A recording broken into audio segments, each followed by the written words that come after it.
কি সব মানুষের সাথে কথা বলছো? তোমার সময় কি এতটাই মূল্যহীন?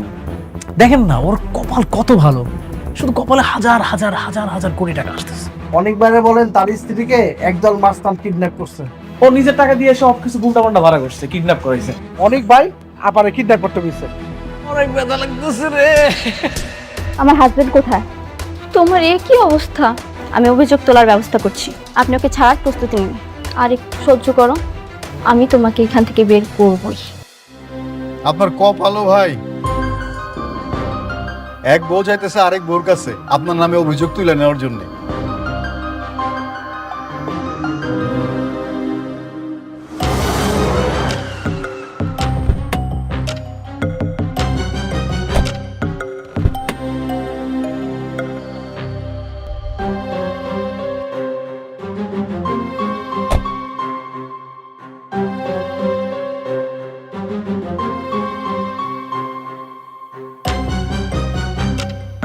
আম্মা, আম্মা,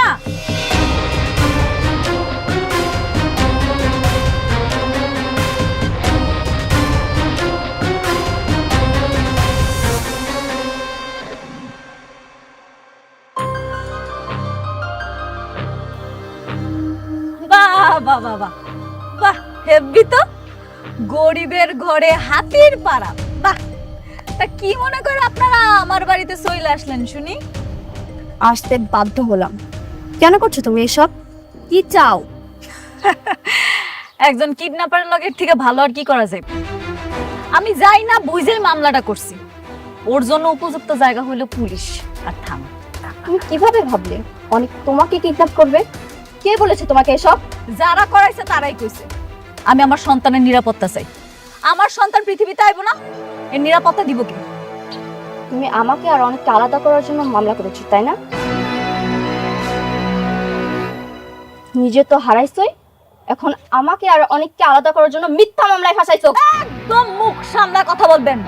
বৃষ্টি, আমি না আপনার মতো জঘন্য বড় লোক না যে রাজনীতির চাল খেলতে গিয়া মানুষের জীবন নষ্ট করে দিব। যেটা আমার সাথে ঘটছে আমি ঠিক সেইটাই করছি। তুমি যদি আজকে অনেকের প্রথম স্ত্রী না হতে না, তোমাকে অনেক কিছুই জবাব দিতাম।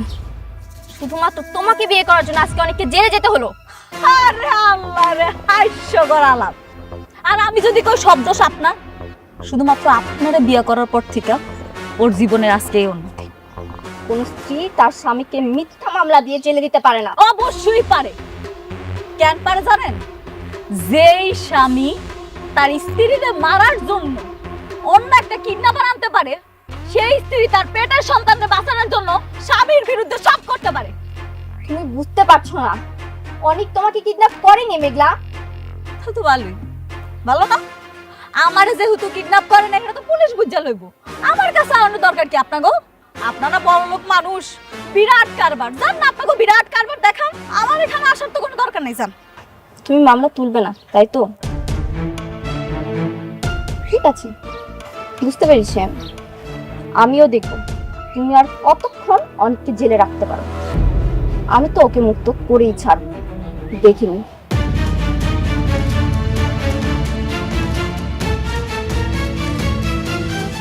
চলো স্যার। আচ্ছা, তুমি একটা কাজ করো, তুমি তোমার বাবাকে জানাও। ওনাকে জানালে নিশ্চয়ই কোনো একটা ব্যবস্থা করবে। তুমি ঠিকই বলেছো, বাবাকে জানাতে হবে।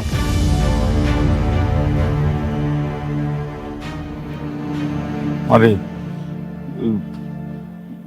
ব্যাপারটা একটু যাচাই বাছাই করে নিতি। যাচাই বাছাই করার আর কিছু নেই আব্বা। যা ঘটছে তাই ঘটছে।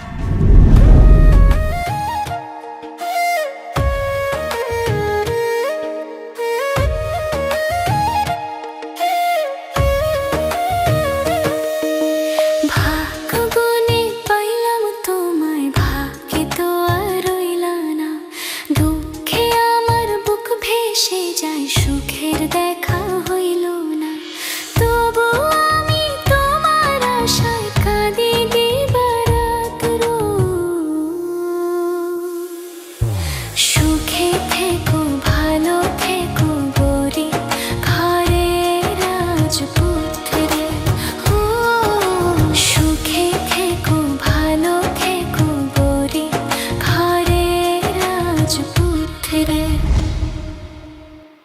আঙ্কেল, আমি তো হাজার হাজার কোটি টাকার মালিক হয়ে যাচ্ছে।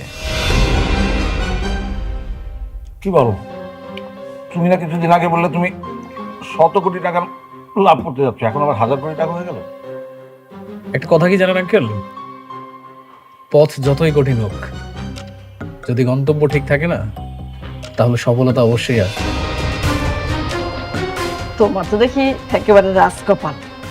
অনেকের চাইতে তোমার কপাল অনেক ভালো বাবা। আর আন্টি, আমি একটা সিদ্ধান্ত নিয়েছি, খুব দ্রুত আমি বিয়ে করব। আলহামদুলিল্লাহ। বাবা, সিদ্ধান্ত যেহেতু নিছো, আমরা কিন্তু তোমার আর এই আমার মেয়ের বিয়েতে আমরা একদম ধুমধাম করে আয়োজন করবো, অনেক বড় আয়োজন করবো। কিন্তু আঙ্কেল, আমি তো শান্তাকে বিয়ে করবো না।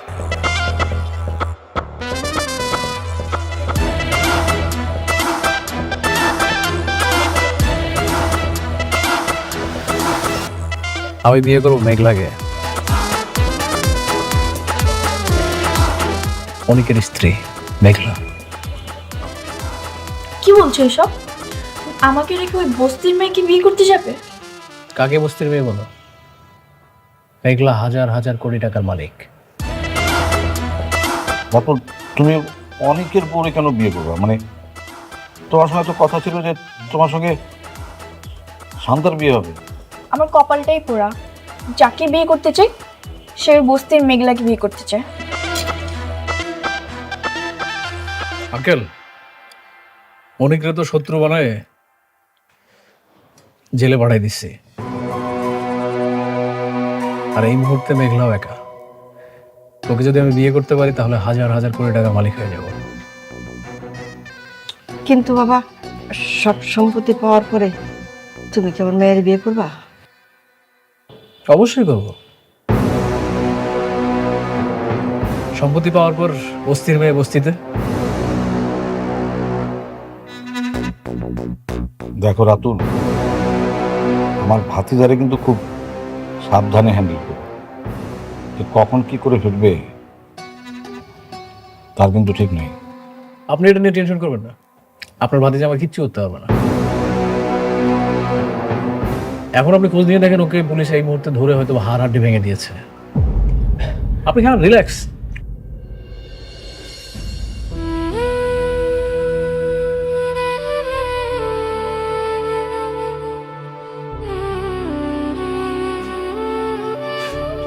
অনিক, পুলিশ যখন তোমাকে অ্যারেস্ট করলো, তুমি সাথে সাথে আমাকে কেন কল করোনি?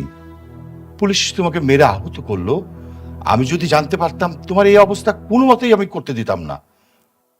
বাবা, সব কিছু হঠাৎ করে এমনভাবে হয়ে গেল, আমি কিছুই বুঝতে পারিনি। যাকে আমি বাঁচানোর জন্য ছুটে গেলাম, সে আমার নামে মামলা দিয়েছে, সে আমাকে পুলিশের কাছে ধরিয়ে দিয়েছে। অনিক, তোমাকে নিয়ে আমি আর পারছি না। একটা বস্তির মেয়ে বিপদে পড়েছে, তার বিপদ উদ্ধার করার জন্য কেন তোমাকে ছুটে যেতে হবে? বাবা, আমি ওকে যেতে বলেছিলাম। তার মানে তুই অনিককে তোর সতীনের কাছে পাঠিয়েছিস? আচ্ছা, ওকে যে পাঠালি ওখানে, যদি ওর বড় ধরনের কোনো বিপদ হতো? ভেবেছিলাম একা একটা মেয়ে বিপদে পড়েছে, সাহায্য করা দরকার। ও তো যেতে চায়নি, আমিই জোর করে পাঠিয়েছি। এখন বুঝতে পারছি কত বড় ভুল করেছি। সব দোষ হচ্ছে তোর। খবরদার, অনিককে কারো কথায় আর কোথাও পাঠাবি না। অনিক, খাও, আর এখন থেকে সাবধানে থেকো। হ্যাঁ,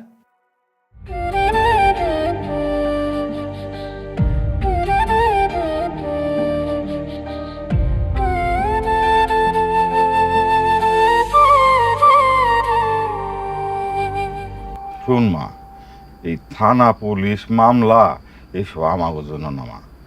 এগুলি করলে শত্রুতা বাড়ে। আমরা গরিব মানুষ, শত্রুতা বাড়ায় লাভ কি?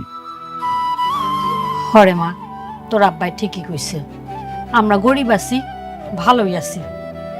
এই কোটিপতি পোলার লগে তোর বিয়া হইয়া এই যে আমাগো বিপদ শুরু হইল, আল্লাহ জানে এই বিপদ থেকে আমরা কবে উদ্ধার হবো। আমি এখন কি করুম তোমরাই কও। কেউ যদি আমার পায়ের পা দিয়ে ঝগড়া করতে আয়ে আমি কেমনে এমনি ছেড়ে দিব? আমি কিচ্ছু করুম না। না রে মা, আমার মনে হয় না ও তোর কোনো ক্ষতি করবে। যদি আমার কোনো ক্ষতি না করে তাহলে তো ভালোই। আব্বা, আম্মা, আমি তো আমার ভালোটা বুঝি না, এখন থেকে তোমরা যেটা কইবা হেরে গেল। মারে আমি কই কি, এই তুই এক কাজ কর, ওই অনেকের নামে যে মামলাটা করছস ওইটা তুই তুইলা নে। আর শত হইলো তো তোর পেটের বাচ্চার বাপ। হরে মা, সেইটাই ভালো হইব।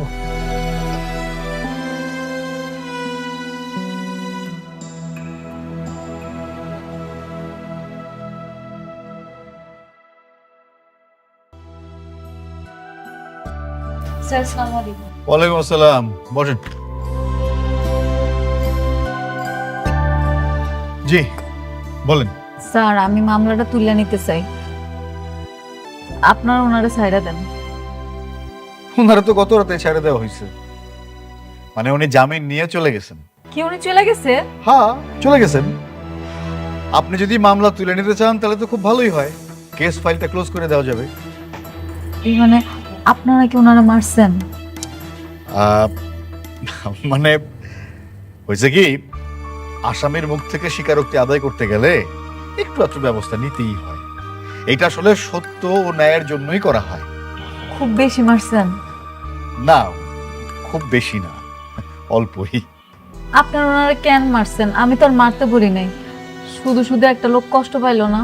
আপনি বলেন নাই ঠিক আছে, কিন্তু ওই যে আপনার সাথে যিনি আসছিলেন রাতুল সাহেব, উনি তো যাওয়ার সময় ইশারায় আমারে দেখাই দিয়ে গেলেন যেন একটা উত্তম মাধ্যম দিই। এই জন্যই তো গায়ে হাত তুলতে হইল। কাজটা আপনারা মোটেও ঠিক করেন। আজও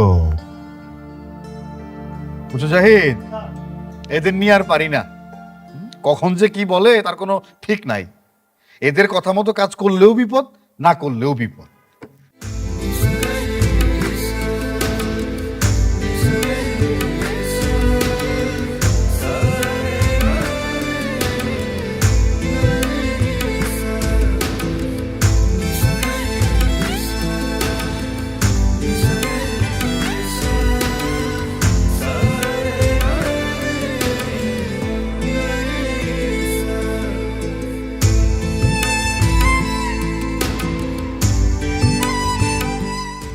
কি হয়েছে তোমার? তুমি কাঁদছো কেন? কিছু হিসাব মিলাতে পারছি না। যখন মানুষ বিপদে পড়ে তখন আল্লাহকে স্মরণ করে, আর যখন বিপদ কেটে যায় তখন আল্লাহকে ভুলে যায়। মানুষ এমন কেমন? তুমি এসব ভেবে কান্না করছো? একটা মানুষ এতটা অকৃতজ্ঞ হয় কিভাবে? মেঘলার কথা বলছো? হ্যাঁ, আমি মেঘলার কথাই বলছি। জান, আমার জীবনে আমি কখনোই কাউকে ভালোবাসিনি। তুমি আমাকে কতবার প্রপোজ করেছিলে, তাও তোমাকে আমি ভালোবাসিনি। তোমার প্রপোজাল আমি অ্যাকসেপ্ট করিনি। আমার একটা ইচ্ছা ছিল, আমি যখন বিয়ে করব আমি আমার বউকেই ভালোবাসবো, আর তার জন্য আমার সব ভালোবাসা আমি জমা রেখেছিলাম। যার সুখের জন্য, যার ভালো থাকার জন্য আমি এত কিছু করলাম, সে এইগুলোর এই প্রতিদান দিল।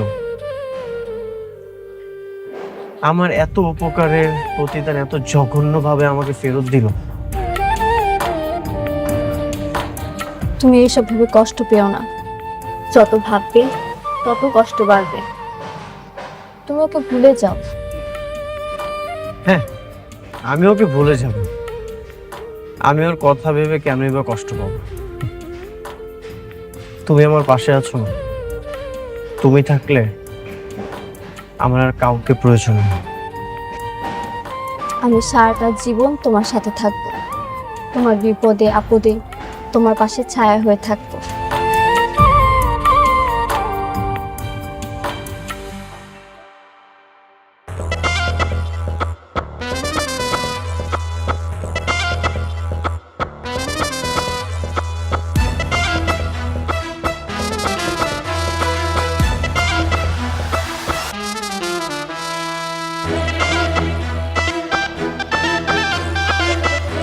আন্টি, আঙ্কেল, এই যে দেখেন বাজার থেকে আপনাদের জন্য টাটকা টাটকা মাছ আর সবজি নিয়ে আসছি।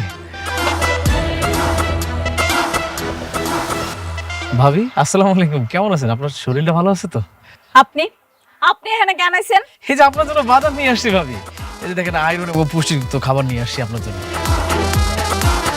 এখন তো আপনার অনেক ভালো ভালো খাবার খাওয়া দরকার। আন্টি নেন, রাখেন। আরে রাখেন, এইটা রান্না করেন, অনেক মজা আছে, সেই স্বাদ কিন্তু। একদম টাটকা মাছ, টাটকা সবজি। জানেন ভাবি, আমি না কালকে সারা রাত ঘুমাইতে পারিনি, পুরো ছটফট ছটফট করতে করতে আমার রাতটা চলে গেছে। কালকে একটা কি বিপদ না গেল আপনার উপর দিয়ে। আমার না কি মনে হয় জানেন ভাবি, মাঝে মাঝে মনে হয় যে সব কিছু ছাইরা দিই, ছাইরা দিয়ে আসে আপনার বডিগার্ড হয়ে থাকি। আমার কোনো বডিগার্ড লাগবে না। কি বলেন ভাবি? আপনার বডিগার্ড না লাগুক, কিন্তু একটা দায়িত্ববান লোক তো আপনার পাশে থাকা দরকার। এই যে দেখেন আপনার বাবা অসুস্থ, আপনি নিজে মা হতে চলছেন, আপনার চারপাশে শুধু বিপদ আর বিপদ। এই মুহূর্তে আপনার একটা দায়িত্ববান লোক থাকা খুবই জরুরি দরকার।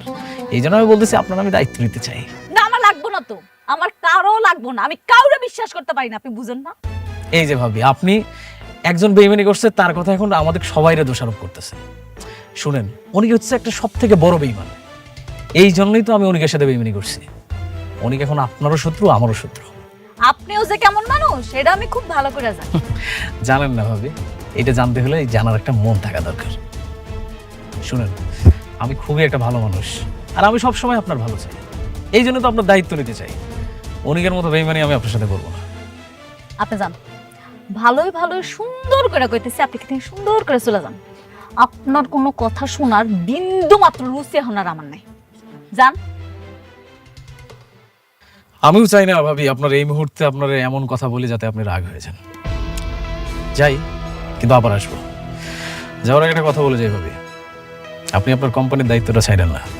এই মুহূর্তে আপনার ক্ষমতা থাকা দরকার। না, দরকার নেই, আমার কোনো ক্ষমতার দরকার নেই। কেন দরকার নেই জানেন? আপনার মতন আমি লুবি না, আমি একাই অনেক ভালো আছি, আমার কোটি টাকার প্রয়োজন নাই। ভাবি, আপনি ভালো মানুষ, কিন্তু অনেক কিন্তু একটা বেইমান। ও কখন কোথায় কি চাল চালবে আপনি কিন্তু নিজেও কল্পনা করতে পারেন। আপনি কি যাইবেন এখান থেকে? যান কইতাছি। ভাবি, এইটা প্রতিবাদ করতে গেলেও আপনার কিন্তু ক্ষমতার দরকার আছে, এই কথাটা আমার মনে রাখেন। থাকেন, আসি। এদিকে আন। আম্মা, ওনার এই জিনিসপত্র দিয়া দাও।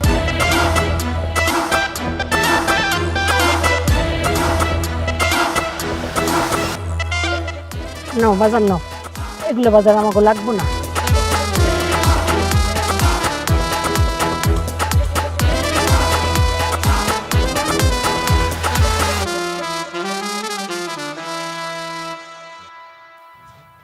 মারে, আমার মনে হয় পোলাটা একটা কথা কিন্তু ঠিকই কইছে, তুই কোম্পানিটা ছাড়িস না। বাঁচতে হইলে না মানুষের দুইটা জিনিসের খুব দরকার, একটা হলো টাকা, আরেকটা হলো ক্ষমতা।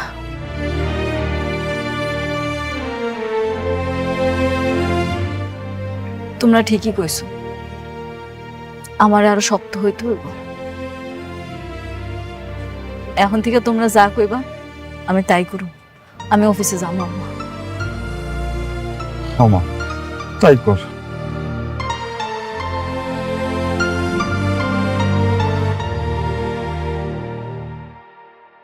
সেলিম সাহেব, সেলিম সাহেব, লোকজন সব কোথায়? কাজ অফ কেন?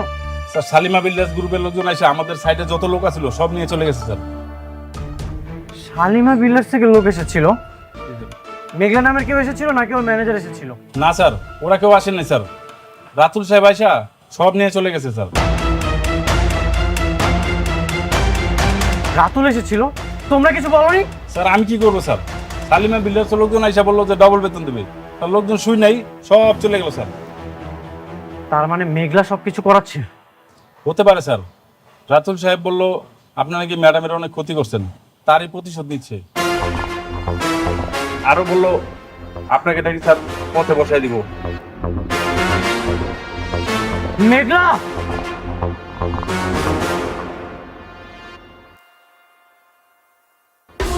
কোথায় যাচ্ছেন? অনুমতি ছাড়া যাওয়া যাবে না। আমি মেঘলার সাথে দেখা করতে চাই। না, অনুমতি ছাড়া যাওয়া যাবে না। আমার কোনো অনুমতির প্রয়োজন নেই। আপনি কি রুলস মানেন না? আপনি সবাই এখান থেকে সরেন। এই ব্যারিকেড ধরেন তো নাকি?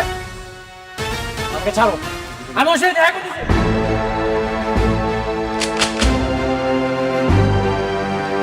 ওনার সাইডে দেন।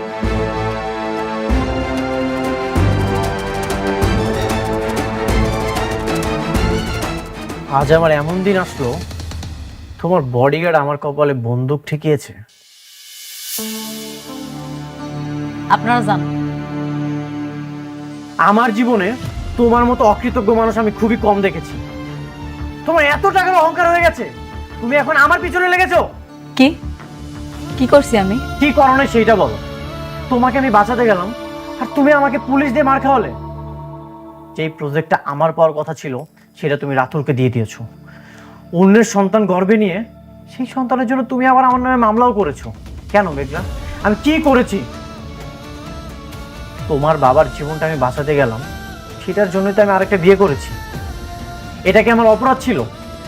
তুমি আমার সাথে এত কিছু করেছো, আমি কিছুরই প্রতিবাদ করিনি, কিন্তু এগুলো কেন করছো তুমি? কিন্তু আমি তো তোমার আর কিছুই বলতে হবে না। তুমি আমার এত ক্ষতি করছো, তারপরে তো আমি কিছু করিনি। শেষমেশ তুমি আমার কাজটা বন্ধ করেছো। তুমি আমার সাইট বন্ধ করে আমার শ্রমিক নিয়ে গেছো, তাদেরকে তুমি দ্বিগুণ বেতন পর্যন্ত দিয়েছো। কেন করেছো এইসব? আপনার লোক নিয়েছে মানে? হ্যাঁ, আমার প্রজেক্টের সব শ্রমিক আপনারা নিয়ে গেছেন, আবার তাদেরকে দ্বিগুণ টাকার লোভও দেখিয়েছেন। কেন? দেশে কি আর কোনো শ্রমিক ছিল না? কই, আমরা তো কিছু জানি না। আপনারা না জানলেও মেঘলা সবই জানে। ও খুব ভালো মতোই জানে আমার কিভাবে ও ক্ষতি করতে চায়। একটা কথা মনে রেখো মেঘলা, সময় কিন্তু পরিবর্তন হয়, ঘড়ির কাঁটা স্থির থাকে না, সময় পরিবর্তন হবেই।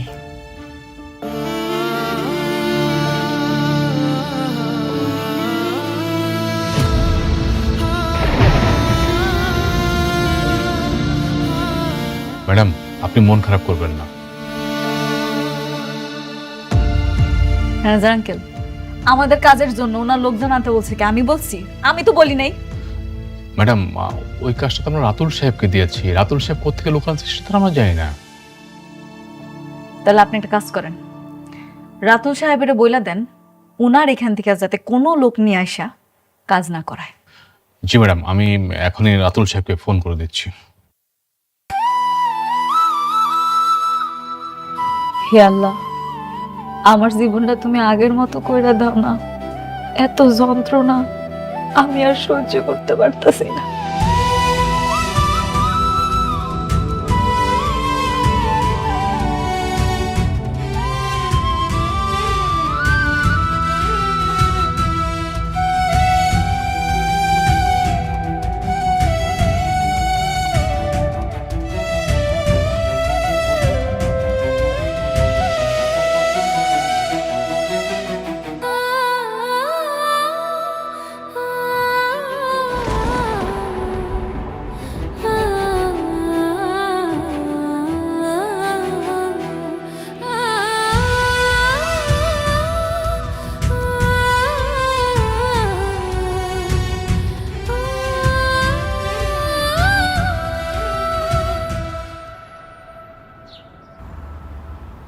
আপনার বাচ্চার বাবা যদি সত্যি সত্যি আপনার স্বামী হয়, তাহলে ডিএনএ রিপোর্ট আলাদা হলো কিভাবে? আমি জানি না ভাই, আমি কিচ্ছু জানি না, আমি কিচ্ছু বুঝতেছি না। শুধু এতটুকু কইতে পারি আমি কোনো পাপ করি নাই। আমার এই পেটের সন্তান অনেকেরই। আমি আপনার আবেগ বুঝতে পেরেছি, কিন্তু আইনের কাছে আবেগের কোনো মূল্য নেই। আইন খুঁজে প্রমাণ। আমার কাছে যে প্রমাণ নাই। এটাই তো সমস্যা। প্রমাণ ছাড়া কিভাবে বোঝাবো যে আপনার সন্তানের বাবা কে? এটা তো অসম্ভব ম্যাডাম। একটা উপায় আছে। আমি শুনছি যেই সব মামলা থানায় নেয় না, ওগুলা নাকি কোর্টে নেয়। আমি আমার সন্তানের অধিকার আদায়ের জন্য কোর্ট পর্যন্ত যাইতে রাজি আছি।